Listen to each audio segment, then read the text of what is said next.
আসসালামু আলাইকুম। আমি এই যে পুকুর পাড় রেজিলা নিতে আসছি। দেখেন আপনারা, এটা হচ্ছে কই মাছ খাওয়াবো। কই মাছ খাবে আর হচ্ছে আমি কিছু হাঁসকেও খাওয়াবো।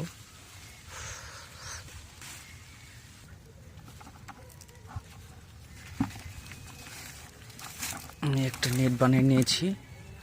এই নেটটা দিয়ে এই যে পানিতে নামতে হয় না, আমি নেটটা দিয়ে এইভাবে সংগ্রহ করতেছি পুকুর পাড় থেকে।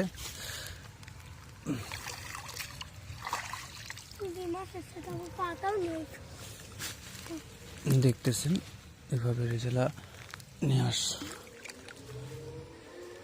সংগ্রহ করতেছি।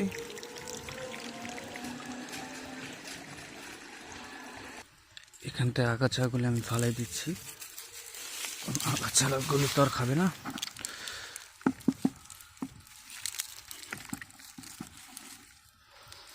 এভাবেই রেজাগুলো সংগ্রহ করছি হাঁসের জন্য আর মাছের জন্য।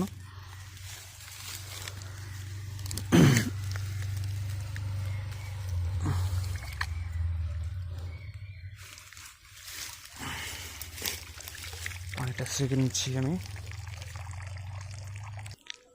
আমার সাথে আমার এই যে ভাইস্তা আসছে সাথে রেজালা সংগ্রহ করার জন্য।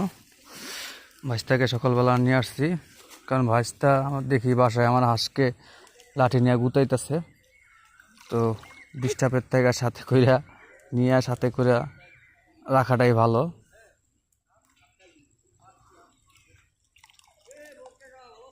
আমি হচ্ছে এইভাবে সংগ্রহ করছি। পানিটা আবার ছেঁকে নিচ্ছি, কারণ বালতিটা ভার হয়ে গেলে নিতে কষ্ট হবে। বাড়ির উদ্দেশ্যে রওনা হয়ে গেলাম।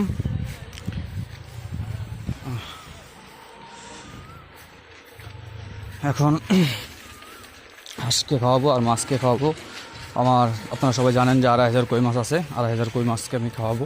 এটা এই দেখুন আপনারা, বালতি দিয়ে সংগ্রহ করে নিলাম।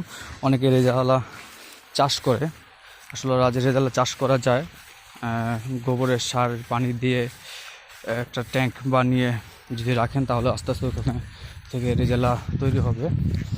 আর যেটা হচ্ছে আলুর চোখ ছিল এক সময়, তো এখন আর আলুর চোখ নাই। এখন বিশেষ করে আলু কিছু দু একটা অল্প কটা খেতে আছে, ওই যে ওইখানে দেখাচ্ছে নতুনদেরকে আলু উঠাচ্ছে অলরেডি। অবশ্য দেখতেছেন দূর থেকে দেখাচ্ছি আমি জুম করে, এই যে লাঙ্গল টানছে দেখুন।